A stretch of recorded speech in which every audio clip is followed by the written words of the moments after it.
जय गुरु जी।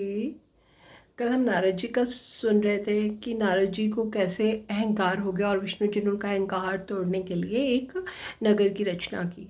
तो नारद जी ने विष्णु जी से प्रार्थना की कि वो उनको अपना रूप दे दें। तो विष्णु जी ने उनको शरीर अपने जैसा दे दिया, लेकिन मुख उनको बंदर के जैसा दे दिया। नारद जी को इसका ज्ञान नहीं था कि उनका मुंह बंदर के जैसा हो गया है।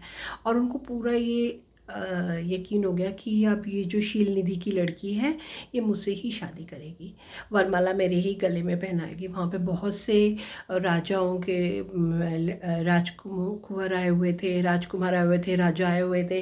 लेकिन सबने नारद जी के रूप में ही देखा और उनको प्रणाम करते रहे। लेकिन नारद जी अपने अहंकार में कि मैं तो बहुत सुंदर लग रहा हूँ, मेरे पास तो विष्णु जी का रूप है, इस उसमें बैठे हुए थे। वहाँ पर शिव के दो गण भी आए हुए थे, ब्राह्मण का वेश बना के। तो उनको नारद जी की असलियत पता चल गई थी। वो जानते थे कि ये नारद जी बंदर का फेस लगा हुआ है इनको और बाकी शरीर विष्णु जी जैसा है। तो वो साइड में खड़े मुस्कुरा रहे थे उनको देखकर। अब वो जब उनकी लड़की आई शील निधि की वरमाला लेकर, तो उन्होंने नारद जी के गले में वरमाला नहीं डाली और वो साइड से निकल गई। तो नारद जी को बड़ी वो हुई, नारद जी ऊचक उचक के ट्राई कर रहे कि वो उसके पास आए और उसको पहना दें। तो ये देखकर वो दोनों जो गण थे शिव के हंसने लग गए, स्माइल करने लग गए।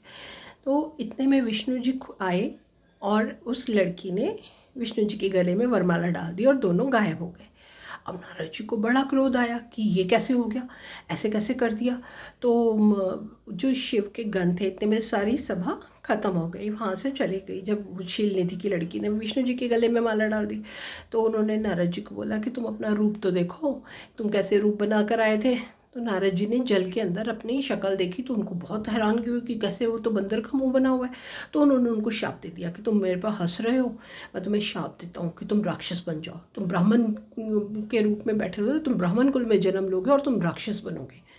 उन्होंने शाप दे दिया और गुस्से के अंदर उन्होंने अपने आराध्य यानी विष्णु भगवान को भी शाप दे दिया कि आपने मेरे को एक लड़की की करके इतना अपमानित किया है, आप भी अपनी विवाहिता के लिए दुखी होगे, आपको भी बिछोड़ा मिलेगा, आप भी उससे बिछड़ोगे और आप भी ऐसे ही जैसे मैं दुखी हूँ आप भी ऐसे दुखी रहोगे। तो उन्होंने उनको शाप दे दिया। और जब उनका शिव ने अपनी माया हटाई, क्योंकि ये सारी माया थी, तो उन्होंने जब शिव की माया थी जो विष्णु जी ने करी थी नारद जी के ऊपर, तो जब वो माया हटी तो नारद जी को ज्ञान हुआ कि ये क्या कर दिया मैंने, ये तो मैंने बहुत गुनाह कर दिया, बहुत बड़ा गुनाह कर दिया, मैंने अपने आराध्य को ही शाप दे दिया। तो वो माफ़ी मांगने लग गए उनसे कि मुझे माफ़ कर दो। लेकिन अब जब दे दिया शाप तो पॉसिबल नहीं होना। तो वही शाप की करके विष्णु जी ने जब राम का जन्म लिया तो उन्हें वनवास झेलना पड़ा और सीता जी से उनका वियोग हुआ। और जो दोनों गण थे वो रावण और कुंभकर्ण बने। जय गुरु जी।